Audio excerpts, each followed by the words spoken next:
Hari Om. We start with a prayer.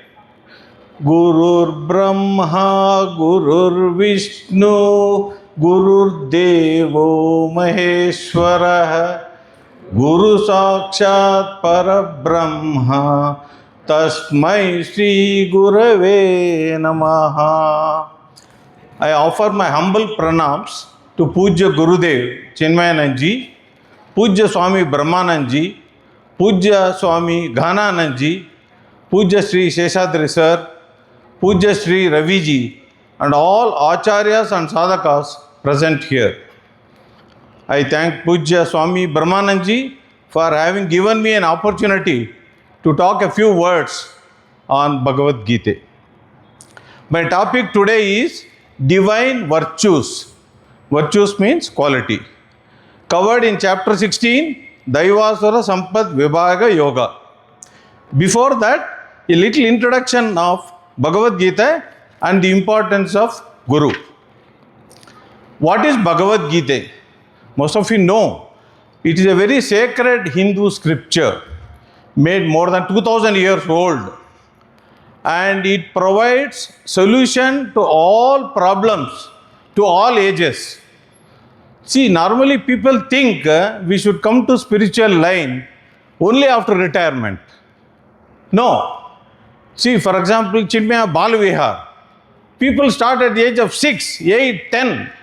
Look at their culture. Look at their, when they become old or this thing, how they will become matured into dharmic way and following Sanatana Dharma. So we should not wait for the retirement stage, and we should start right from an early stage itself.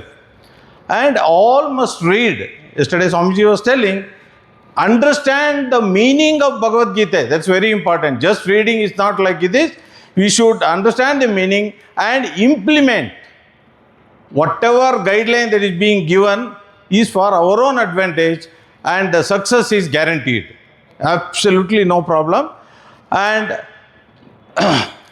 it is a dialogue between Lord Krishna and Arjuna. Now, importance of Guru. What is Guru? Gu is darkness and Ru is remover. Guru is the one who removes our darkness. Not darkness by color.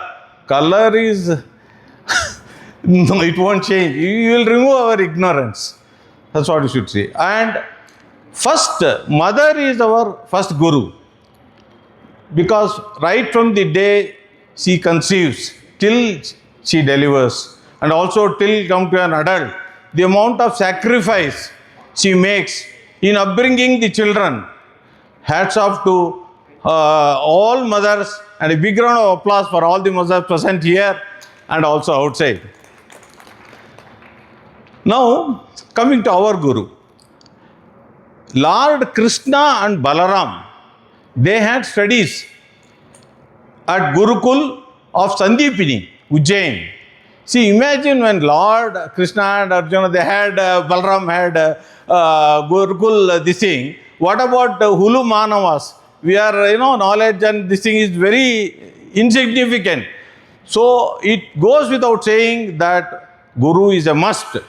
Whether by way of spiritual, whether by way of sports, or by music, or academy, or whatever it is, it will give us improvement. Why? See, for example, if you are in a corporate world, we do a analysis called SWOT analysis. What is SWOT? Strength, weakness, opportunity, threat. Why we do that?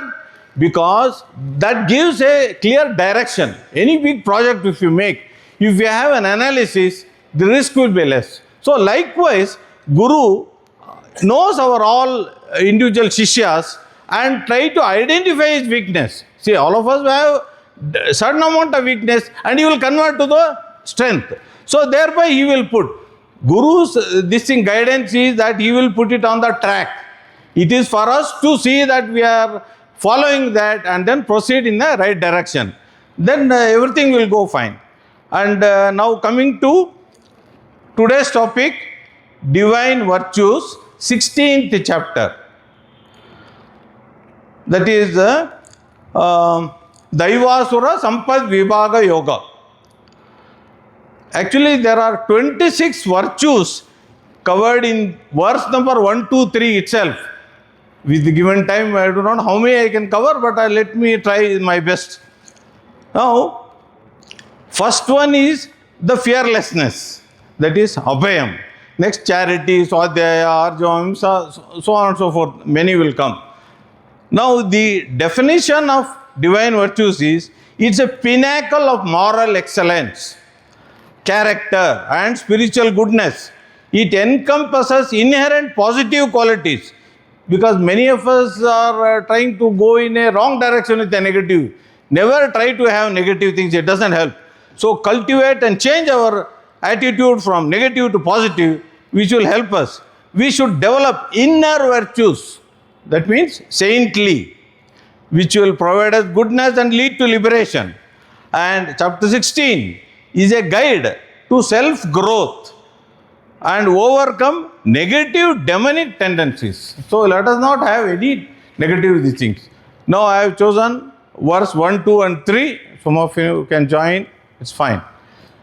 Shri Bhagavan Uvacha Abhayam Sattva Samshuddhihi Gnana Yoga Vyavasthitihi Danam Damascha Yagnascha Swadhyayastapa Arjavam Ahimsa Satyam Krodha Tyaga Shantira Paishunam Daya Bhuteshvalo Luptvam Mardavam Hrira Chapalam Tejakshama Dhruti Shaucham Adroho Nati Manita Bhavanti Sampadam Daivim Abhijatasya Bharata.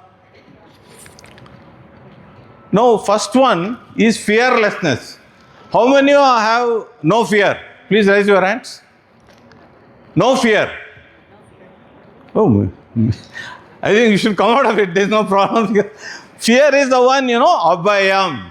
You should not be worried about any fear. When Krishna is there, why fear? There are two types of fear. One is the outside fear, another is the inside fear. What is outside fear? It can be thief. You will be worried, you may have a lot of gold, you might have a lot of cash. When you go on tour, somebody may come and this, there may be black money, we don't know. So they will be worried. That's an outside thief. Animals, when you go out, there may be some problems in you go to forest or resorts and all that, you may come across some animals. Drugs, it may be due to some friends. Alcohol is another bad thing, an enemy. These are the outside fears. What is inside? Inside fear is because of ourselves, not because of any external. You see, it is sin.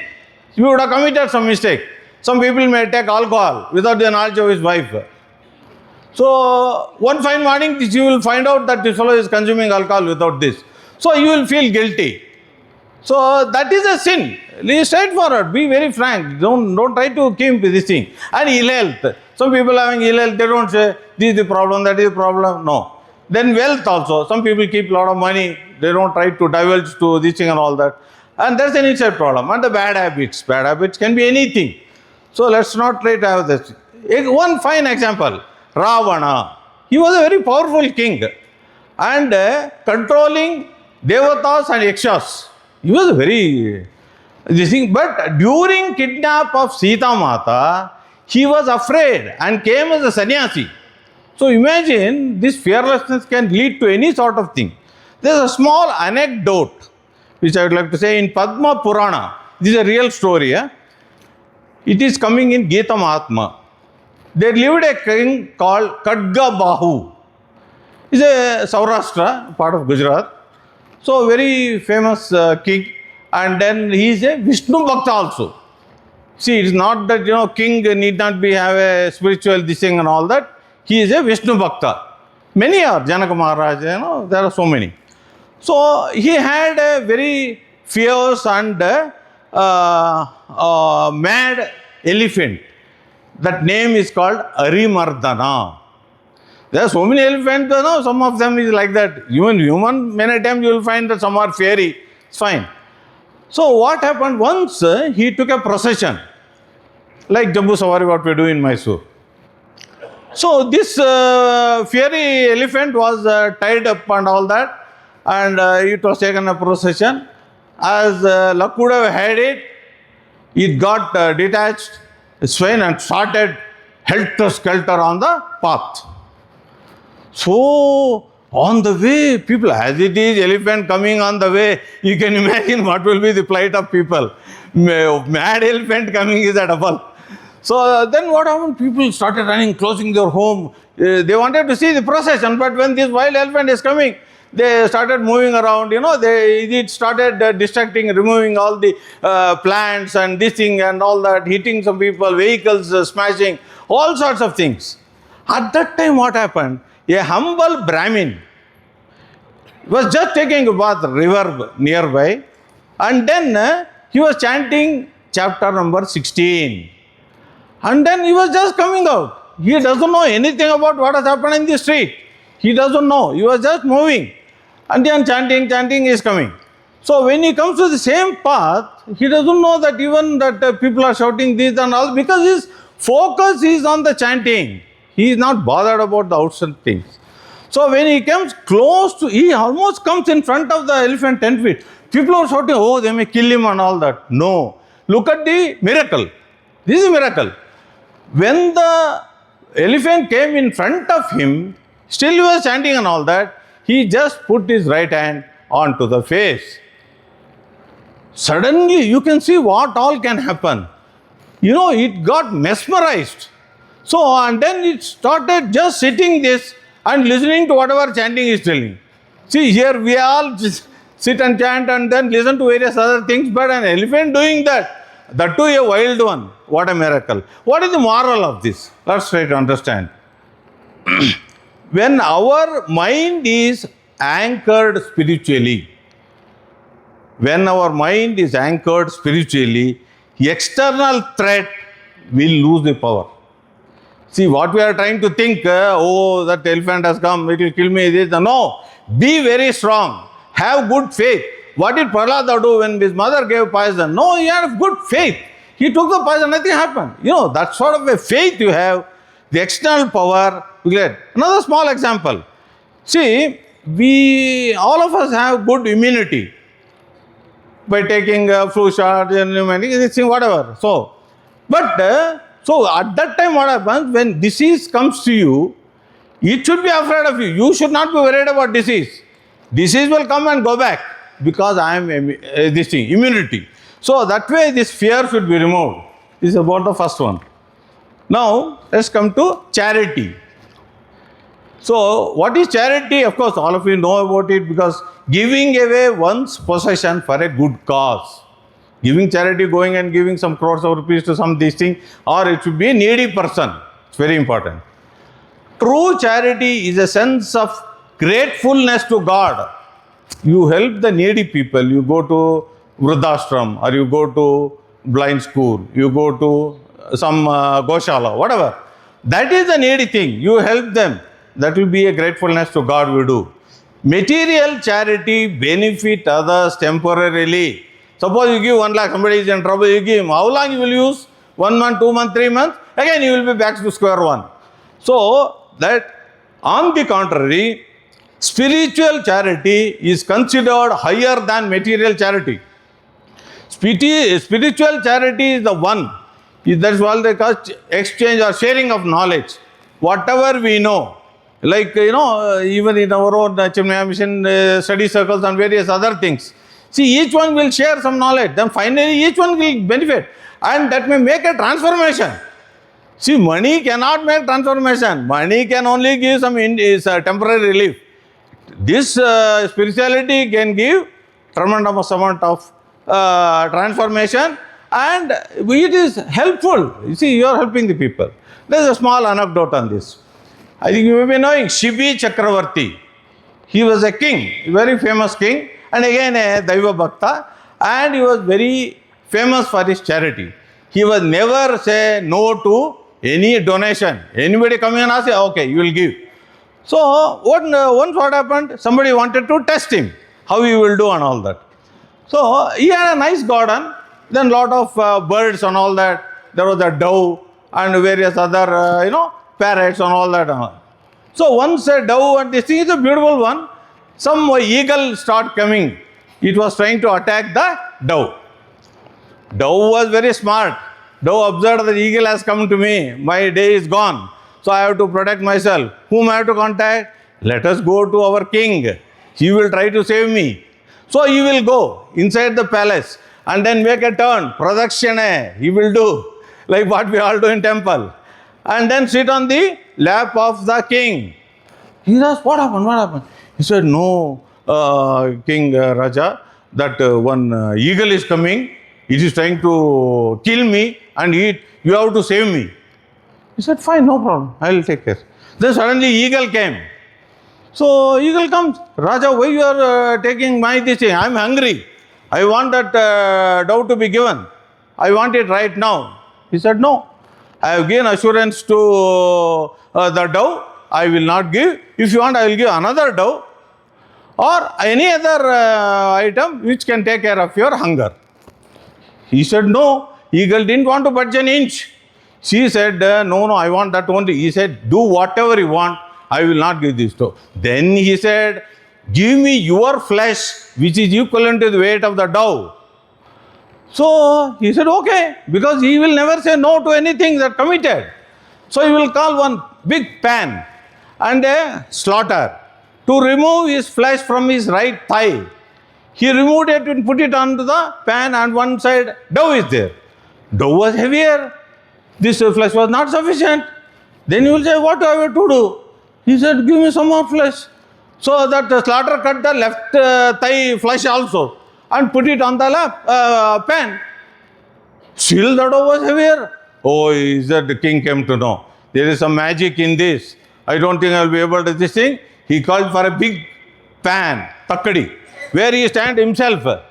He said, take whatever flesh you want, my entire body is yours. Be satisfied. At that time, both the dove as well as eagle vanished. Actually, it is a test for this commitment from this king, and the dove was Agni and the eagle was Indra. These people wanted to test, and then now Swadhyaya. Swadhyaya, I think everybody knows. There is nothing to explain, more so when we are at Chinmaya and the study group and things like that. Swa means self. Adhyaya means studying. And we as Satsangis do Swadhyaya daily. We refer to so many things, listen to so many pravachan. What does it help? This encourage our thoughts. See, we have so many doubts. Why this, why that, this and all that. Keep on reading, listening. You get knowledge. Instead of seeing some movies or some serial and all that, which will be totally unwanted, it's a waste of time. Let us listen to the spiritual thing. It will improve our knowledge. We should go in that direction. And it will our behavior also.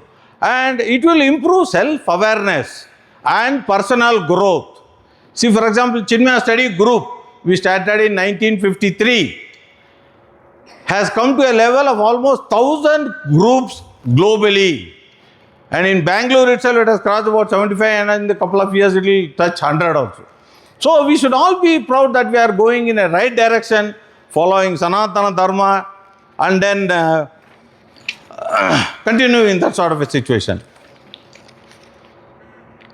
Now, forgiveness. This is another important, this one. Here, there was one saint, Eknath Maharaj. So he is a very revered saint and this thing. So he used to give very good lectures like our Swamiji and all that. And then he was being liked by all. So he used to go to river, take bath, come and give lecture and all that. There was another gentleman in the same this one where he had jealousy with him. He wanted to insult him. So as soon as the saint came from there, this fellow went and spat on him. So then he didn't repent. If it were to anybody today, he would have slapped him. Why has spat me? But no, he didn't. He went to the river again, came back. Ganga river, came back. So like that he did 3 times, 4 times, 10 times, 108 times, sir. 108 times, no reaction. Saint Maharaj went and came deep and came back. Then finally this fellow thought, oh, he is a great man. I should surrender and fall unto him. And then he felt like that, extremely sorry, I didn't want to this. He said, no, I have to thank you. Why? Because if you had not spat on me, why I will take 108 times Ganga bath? So I should thank you for all that is done in this thing. So, such sort of a forgiveness, I think it's going like, just 2 minutes. Just 2 minutes. Yeah. One is the fickleness. See, fickleness is the one, which keeps on changing. Many people take decisions, something, and then they find that that is wrong. I will give our own example. We had our director. So during the meeting and all that, he used to say, give figures. So we start writing, giving figures and all that. And then suddenly we find that that figure is not proper. So then we should correct that. So finally what they say, you people, director used to say, you people change the figures even before the ink dries. So that means within this sort of fickleness, you be steady in your decisions. Don't make, that sort of this. And finally, conclusion, this chapter acts as a guide to self-growth and urging individuals to nurture their inner divinity and overcome negative demonic tendencies. So let us all develop divine qualities in ourselves and come this thing. All the best. Thank you. Hari Om.